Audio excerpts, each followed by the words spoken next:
Hello friends, welcome back to my kitchen Samayal recipes. எல்லாருக்கும் a very happy new year. So அந்த வருஷம் பிறந்தோடனே நான் பண்ண போகிற முதல் ரெசிபி வந்து ஸ்வீட்டாக பண்ணலான்னு நினச்சிருக்கேன்.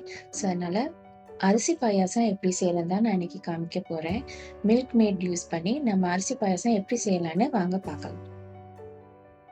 நான் 1/4 கப் பாஸ்மதி ரைஸ் எடுத்திருக்கேன். உங்களுக்கு வேணா பொன்னி ரைஸ் இல்லாட்டி உங்களுக்கு விருப்பமான ரைஸ் நீங்கள் எடுத்துக்கலாம். இதை நம்ம 2 தடவை கழுவிட்டு ஒரு 20 மினிட்ஸ் போல் நம்ம இதை ஊற விட்டுறோம்.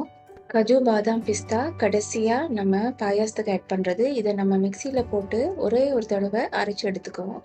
பவுடர் ஃபார்மில் அரைக்க தேவையில்லை, நம்ம இப்படி லேசாக அரைச்சி எடுத்துட்டா போதும். இப்போ நம்ம பாயாசம் செய்ய ஆரம்பிக்கலாம். இப்போ நம்ம ஒரு பேனில் நான் 1 லிட்டருக்கு பால் ஆட் பண்ணியிருக்கேன், ஃபுல் க்ரீம் பால். நம்ம இந்த பாலை நல்லா கொதிக்க விட போகிறோம். ஸோ ஒரு மீடியம் ஃப்ளேமில் ஒரு 10 மினிட்ஸுக்கு நம்ம நல்லா இந்த பாலை கொதிக்க விட போகிறோம்.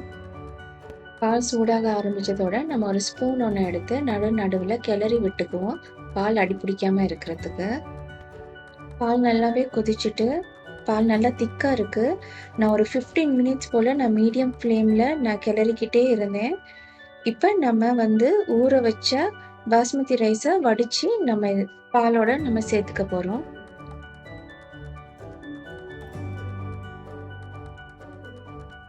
இப்போ நம்ம நல்லா மிக்ஸ் பண்ணிவிட்டு ஃப்ளேமை லோவில் வச்சுட்டு ஒரு 10 மினிட்ஸுக்கு நம்ம பாஸ்மதி ரைஸை குக் பண்ண விட்டுடலாம். அப்பப்போ கொஞ்சம் கிளறிக்கிட்டே இருங்க, அடி பிடிக்காமல் இருக்கிறதுக்கு. இப்போ 10 மினிட்ஸ் ஆகிட்டு பார்த்தீங்கன்னா பால் ரொம்ப நல்லா திக்காக இருக்குது, ரைஸ் நல்லா குக் ஆகிருக்கு. நான் செக் பண்ணி பார்த்தேன், ரைஸ் ஈஸியாக மசிக்கிற மாதிரி இருந்தது. இப்போ நம்ம மில்க் மேட் ஆட் பண்ணலாம். நம்ம ஃபுல் டீன் ஆட் பண்ணணும்னு அவசியம் கிடையாது, நான் இதில் ஒரு ½ டீன் தான் ஆட் பண்ண போகிறேன்.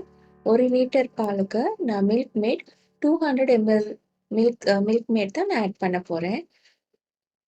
சரியாக டின்னில் அரைவாசிக்கு உள்ள மில்க் மேட் தான் நான் ஆட் பண்ண போகிறேன்.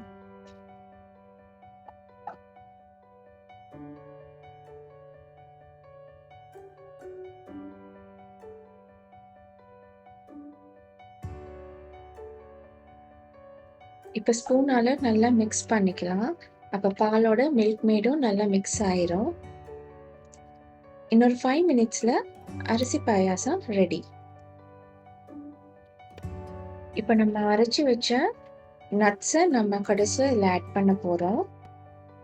1/2 டீஸ்பூன் ஏலக்காய் தூள் சேர்த்துருக்கேன். இவ்வளோ தான். இப்போ நம்ம இதை நல்லா மிக்ஸ் பண்ணிக்கலாம், ஃப்ளேமை லோவில் வச்சுக்குவோம். பால் நல்லா பொங்கி அரிசி நம்ம ஆட் பண்ண பிறகு மில்க் மேட் போட்ட பிறகு நம்ம ரொம்ப நேரம் வந்து குக் பண்ணணும்னு அவசியம் கிடையாது. பால் நல்லா குக் ஆகிட்டு ரைஸும் நல்லா குக் ஆகிட்டு மில்க் மேட் போட்டு ஒரு 2 மினிட்ஸில் நீங்கள் வச்சுருக்கிற எந்த நட்ஸாக இருந்தாலும் அதை நீங்கள் ஆட் பண்ணிவிட்டு ஏலக்காய் தூள் இருந்தால் ஏலக்காய் தூள் இல்லாட்டி ஏலக்காய் இடித்து நீங்கள் ஆட் பண்ணிக்கலாம்.